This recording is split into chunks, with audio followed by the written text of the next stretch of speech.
ಆಯ್ತು, ಜೈ ಭೀಮ್.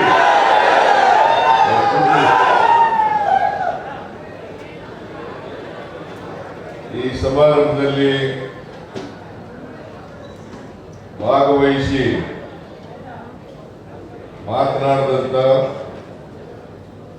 ಸಮಾಜ ಕಲ್ಯಾಣ ಇಲಾಖೆ ಸಚಿವರಾದಂಥ ಡಾಕ್ಟರ್ ಎಚ್.ಸಿ. ಮಾದೇವಪ್ಪ ಅವರ, ನಗರಾಭಿವೃದ್ಧಿ ಸಚಿವರಾದಂಥ ವೈದ್ಯ ಸುರೇಶ್ ಅವರ, ಈ ಕ್ಷೇತ್ರದ ಶಾಸಕರು, ಈ ಸಮಾರಂಭದ ಅಧ್ಯಕ್ಷತೆ ವಹಿಸಿರ್ತಕ್ಕಂಥ ವಿಶ್ವನಾಥ್ ಅವರ,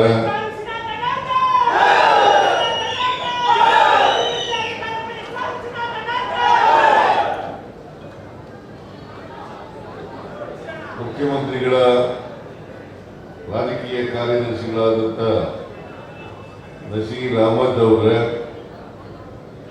ಮುಖ್ಯಮಂತ್ರಿಗಳ ಕಾನೂನು ಸಲಹೆಗಾರರಾದಂಥ ಪೊನ್ನಣ್ಣವರ,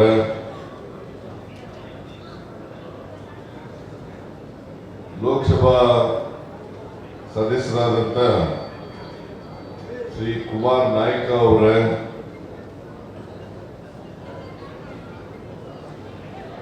ದಲಿತ ಸಂಘಟನೆಗಳ ಸಮಿತಿಯ ಅಧ್ಯಕ್ಷರಾದಂಥ ಶ್ರೀ ಮಾರಪ್ಪ ಅವರ,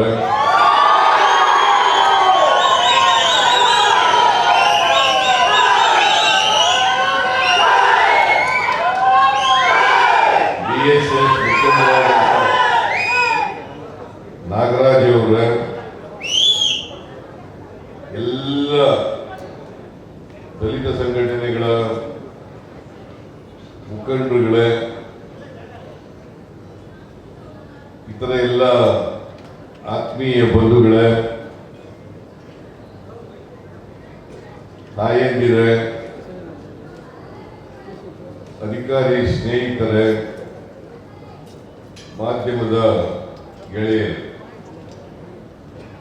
ಇವತ್ತು ಯಲಹಂಕ ಕ್ಷೇತ್ರದಲ್ಲಿ ನಾವೆಲ್ಲರೂ ಕೂಡ ಬಾಬಾ ಸಾಹೇಬ್ ಅಂಬೇಡ್ಕರ್ ಅವರ ಪ್ರತಿಮೆಯನ್ನ ಲೋಕಾರ್ಪಣೆ ಮಾಡಿದ್ದೇವೆ. ಮಾರತ್ನವರು ಮತ್ತು ಅವರ ಸ್ನೇಹಿತರು, ನಾನು ಈ ಬಾರಿ ಮುಖ್ಯಮಂತ್ರಿ ಆದ್ಮೇಲೆ ಅನೇಕ ಸಾರಿ ನನ್ನನ್ನು ಭೇಟಿ ಮಾಡಿ ಬಾಬಾ ಸಾಹೇಬ್ ಅಂಬೇಡ್ಕರ್ ಅವರ ಪ್ರತಿಮೆಯನ್ನ ಅನಾವರಣ ಮಾಡಬೇಕು ಅಂತೇಳಿ ಒತ್ತಾಯವನ್ನು ಮಾಡ್ತಾ ಇದ್ರು. ನಾನು ಬರದೇನೆ ಯಾವ ಕಾರಣಕ್ಕೂ ಕೂಡ ಬಾಬಾ ಸಾಹೇಬ್ ಅಂಬೇಡ್ಕರ್ ಅವರ ಪ್ರತಿಮೆಯನ್ನ ಅನಾವರಣ ಮಾಡಲ್ಲ ಅಂತ ಹೇಳ್ತಾ ಇದ್ರು.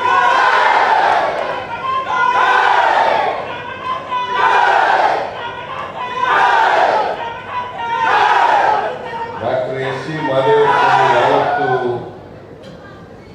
ತಾರೀಖು ಕೊಡ್ತಾರೆ ಅವತ್ತು ದಿನ ಬಂದೇ ಬರ್ತೀನಿ ನಾನು ಅಂತ ಹೇಳಿದ್ದೆ.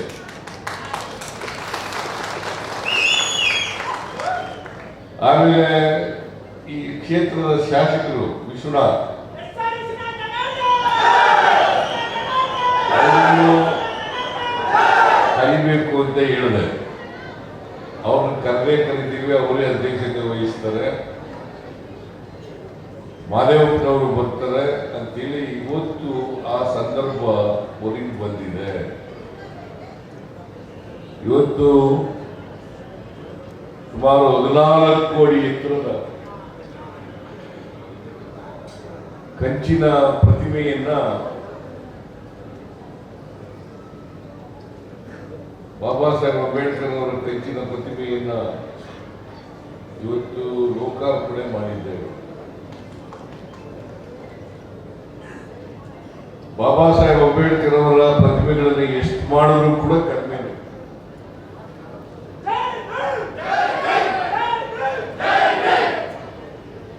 ಇವತ್ತು ಈ ದೇಶಕ್ಕೆ ಬೇಕಾದಂತ ಸಂವಿಧಾನವನ್ನ ಕೊಟ್ಟವರು ಬಾಬಾ ಸಾಹೇಬ್ ಅಂಬೇಡ್ಕರ್ ಅವರು. ಬಾಬಾ ಸಾಹೇಬ್ ಅಂಬೇಡ್ಕರ್ ಅವರ ಸಂವಿಧಾನ ಇದೆಯಲ್ಲ, ಈ ದೇಶ, ಈ ಸಮಾಜ ಇದಕ್ಕೆ ಅನುಗುಣವಾಗಿ ಈ ಸಂವಿಧಾನವನ್ನು ರಚನೆ ಮಾಡಿದೆ. ಅದಕ್ಕೋಸ್ಕರ ಅನೇಕ ದೇಶಗಳ ಸಂವಿಧಾನವನ್ನ ಅಭ್ಯಾಸ ಮಾಡಿದೆ. ಬೇರೆ ಬೇರೆ ದೇಶಗಳಲ್ಲಿರ್ತಕ್ಕಂಥ ಒಳ್ಳೆ ವಿಚಾರಗಳೇನಿದ್ದಾವೆ ನಮ್ಮ ದೇಶಕ್ಕೆ ಬೇಕಾದಂತ ವಿಷಯಗಳನ್ನ ತಗೊಂಡು ಒಂದು ಅತ್ಯುತ್ತಮವಾದಂತ ಸಂವಿಧಾನವನ್ನ ಈ ದೇಶಕ್ಕೆ ಕೊಟ್ಟಿದ್ದಾರೆ.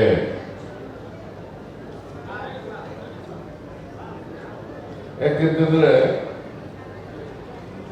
ಬಾಬಾ ಸಾಹೇಬ್ ಅಂಬೇಡ್ಕರ್ ಅವರಿಗೆ ಈ ದೇಶದ ಸಾಮಾಜಿಕ ಪರಿಸ್ಥಿತಿ, ಜಾತಿ ವ್ಯವಸ್ಥೆ ಅವರಿಗೆ ಅರ್ಥ ಆಗಿದ್ದಷ್ಟು ಬೇರೆಯವರಿಗೆ ಅರ್ಥ ಆಗಿರಲಿಲ್ಲ ಅಂತ ಹೇಳಿದ್ರೆ ಅದು ಅತಿಶಯೋಕ್ತಿ ಆಗಲಾರದು.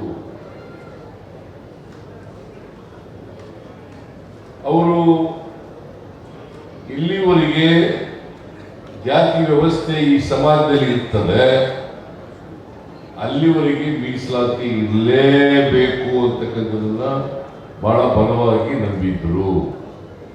ಯಾಕಂತಂದ್ರೆ ನಮ್ಮ ದೇಶದ ಜಾತಿ ವ್ಯವಸ್ಥೆಗೆ ಚಲನೆ ಇಲ್ಲ, ಚಲನೆ ರಹಿತವಾದಂತ ಸಮಾಜ ನಮ್ಮದು. ಯಾವ ಸಮಾಜದಲ್ಲಿ ಆರ್ಥಿಕ ಸಾಮಾಜಿಕ ಚಟುವಟಿಕೆಗಳಿರಲ್ಲ ಆ ಸಮಾಜದಲ್ಲಿ ಚಲನಶೀಲತೆ ಇರೋದಿಲ್ಲ. ಅಂತ ಜಾತಿ ವ್ಯವಸ್ಥೆ ನಮ್ಮ ದೇಶ, ನಮ್ಮ ಸಾಮಾಜಿಕ ವ್ಯವಸ್ಥೆ. ಯಾವಾಗಲೂ ವರ್ಗಕ್ಕೆ ಚಲನೆ ಇದೆ, ವರ್ಗಕ್ಕೆ ಚಲನೆ ಇದೆ, ಆದರೆ ಜಾತಿಗೆ ಚಲನೆ ಇದೆ. ಶ್ರೀಮಂತ ಬಡವನಾಗ್ಬೋದು, ಬಡವ ಶ್ರೀಮಂತನಾಗ್ಬೋದು, ಆದರೆ ನಾನು ಯಾವ ಜಾತಿಗೆ ಹುಟ್ಟಿರ್ತೀನಿ ಆ ಜಾತಿನಲ್ಲೇ ಕೊನೆಯವರೆಗೆ ಇರಬೇಕು. ಈಗ ನಾನು ಕುರುಬ ಜಾತಿನಲ್ಲಿ ಹುಟ್ಟಿದ್ದೀನಿ, ಕುರುಬನಾಗೇ ಇರಬೇಕು ಹೊತ್ತು ನಾನು ಒಕ್ಕಲಿಗನೂ ಆಗ್ತದಲ್ಲ ಬ್ರಾಹ್ಮಣನೂ ಆಗುತ್ತಲ್ಲ. ಅದರಿಂದ ಈ ಜಾತಿ ವ್ಯವಸ್ಥೆ ಇದೆಯಲ್ಲ, ಇದು ನಿಂತು ನೀರು ಚಲನೆ ರಹಿತವಾದಂಥ ಸಮಾಜ ಅಂತಕ್ಕಂಥದ್ದನ್ನ ಅರ್ಥ ಮಾಡ್ಕೊಬೇಕಾಗ್ತದೆ. ಅದಕ್ಕೆ ಬಾಬಾ ಸಾಹೇಬ್ ಅಂಬೇಡ್ಕರ್ ಅವರು ಸ್ವಾತಂತ್ರ್ಯ ಯಶಸ್ಸನ್ನು ಕಾಣಬೇಕಾದ್ರೆ ಈ ದೇಶದಲ್ಲಿರ್ತಕ್ಕಂಥ ಯಾರ್ಯಾರೋ ಅವಕಾಶಗಳಿಂದ ವಂಚಿತರಾಗಿದ್ದಾರೆ, ಶೋಷಣೆಗೊಳಪಟ್ಟಿದ್ದಾರೆ, ದೌರ್ಜನ್ಯಕ್ಕೊಳಪಟ್ಟಿದ್ದಾರೆ, ಅವರೆಲ್ಲರಿಗೂ ಕೂಡ ಅವಕಾಶಗಳು ಸಿಕ್ಕಿದಾಗ ಮಾತ್ರ, ಆರ್ಥಿಕವಾಗಿ ಸಾಮಾಜಿಕವಾಗಿ ಸಬಲತೆಯನ್ನು ಕಂಡುಕೊಂಡಾಗ ಮಾತ್ರ ಸ್ವಾತಂತ್ರ್ಯ ಬಂದದಕ್ಕೆ ಸಾರ್ಥಕ ಆಗ್ತದೆ, ಇಲ್ಲದೆ ಸಾರ್ಥಕ ಆಗಲ್ಲ. ಇದನ್ನ ಅನೇಕ ಸಾರಿ ಹೇಳಿದ್ದಾರೆ. ನೀವೆಲ್ಲ ಬಾಬಾ ಸಾಹೇಬ್ ಅಂಬೇಡ್ಕರ್ ಅವರು 1949 ನವೆಂಬರ್ 25ನೇ ತಾರೀಕು ಕಾನ್ಸ್ಟಿಟ್ಯೂಂಟ್ ಅಸೆಂಬ್ಲಿನಲ್ಲಿ ಒಂದು ಭಾಷಣ ಮಾಡಿದ್ದಾರೆ. ಆ ಭಾಷಣ ಓದ್ಬೇಕು. ಅದು ಒಂದು ಐತಿಹಾಸಿಕವಾದಂತ ಭಾಷಣ. ಅವ್ರು ಹೇಳಿದ್ದಾರೆ, ಸ್ವಾತಂತ್ರ್ಯ ಬಂದಿದೆ, ಈಗ ಸ್ವಾತಂತ್ರ್ಯ ಬಂದ ಮೇಲೆ ಒಬ್ಬ ವ್ಯಕ್ತಿ ಒಂದು ಮತ ಒಂದು ವ್ಯಾಲ್ಯೂ ಬಂದಿದೆ, ಜಾರಿಗೆ ಬಂದಿದೆ. ಒಬ್ಬ ವ್ಯಕ್ತಿ ಒಂದು ಮತ ಒಂದು ವ್ಯಾಲ್ಯೂ, ಅದರ ಬೆಲೆ ಒಂದೇ. ಈ ದೇಶದ ರಾಷ್ಟ್ರಪತಿ ಆದವ್ರಿಗೂ ಒಂದೇ, ಇಲ್ಲಿ ಪೌರ ಕಾರ್ಮಿಕರಿಗೂ ಒಂದೇ. ಆದ್ರಿಂದ ವ್ಯತ್ಯಾಸ ಇರಲಿಲ್ಲ. ಅದಕ್ಕೋಸ್ಕರನೇ ಬಾಬಾ ಸಾಹೇಬ್ ಅಂಬೇಡ್ಕರ್ ಅವರು, ಬಸವಣ್ಣವರು ಹೇಳಿದ್ರಲ್ಲ, ಕಾಯಕವೇ ಕೈಲಾಸ ಅನ್ನೋದ್ರಲ್ಲಿ ನಂಬಿಕೆಯನ್ನು ಇಟ್ಕೊಂಡಿದ್ದಾರೆ. ಯಾಕಂದ್ರೆ ಬಾಬಾ ಸಾಹೇಬ್ ಅಂಬೇಡ್ಕರ್ ಅವರು ಕೂಡ ಬಸವಣ್ಣವ್ರನ್ನ ಓದ್ಕೊಂಡಿದ್ರು, ಅವ್ರ ವಿಚಾರಧಾರೆಗಳನ್ನು ಮೈಗೂಡಿಸ್ಕೊಂಡಿದ್ರು ಅಂತಕ್ಕಂಥದ್ದನ್ನ ಅವರ ಬರಹಗಳಲ್ಲಿ ನೋಡಲಿಕ್ಕೆ ಸಾಧ್ಯ. ಆದ್ರಿಂದ ಬಸವಣ್ಣ ಹೇಳಿದ್ರು, ಯಾವ ಕೆಲಸನೂ ಕೂಡ ಕಡಿಮೆ ಇಲ್ಲ, ಯಾವ ಕೆಲಸನೂ ಕೂಡ ಉತ್ತಮ ಅಲ್ಲ, ಎಲ್ಲ ಸಮಾನ, ಎಲ್ಲರೂ ಕಾಯಕ ಮಾಡಬೇಕು. ಅದಕ್ಕೆ ಬಸವಣ್ಣವರು ಅಂಬೇಡ್ಕರ್ ಅವರು ಹೇಳಿದ್ದು ಏನಪ್ಪಾ ಅಂತಂದ್ರೆ, ನಾವು ರಾಜಕೀಯ ಸ್ವಾತಂತ್ರ್ಯ ಸಿಕ್ಕಿದೆ, ಆದರೆ ಆರ್ಥಿಕ ಸಾಮಾಜಿಕ ಸ್ವಾತಂತ್ರ್ಯ ನಮಗೆ ಸಿಕ್ಕಿಲ್ಲ. ರಾಜಕೀಯ ಆರ್ಥಿಕ ಪ್ರಜಾಪ್ರಭುತ್ವ ಎಲ್ಲಿವರೆಗೆ ಸಿಗಲಿಲ್ಲ ಅಲ್ಲಿವರೆಗೆ ಸಮಾನತೆಯನ್ನು ತರಲಿಕ್ಕೆ ಸಾಧ್ಯ ಆಗಲ್ಲ.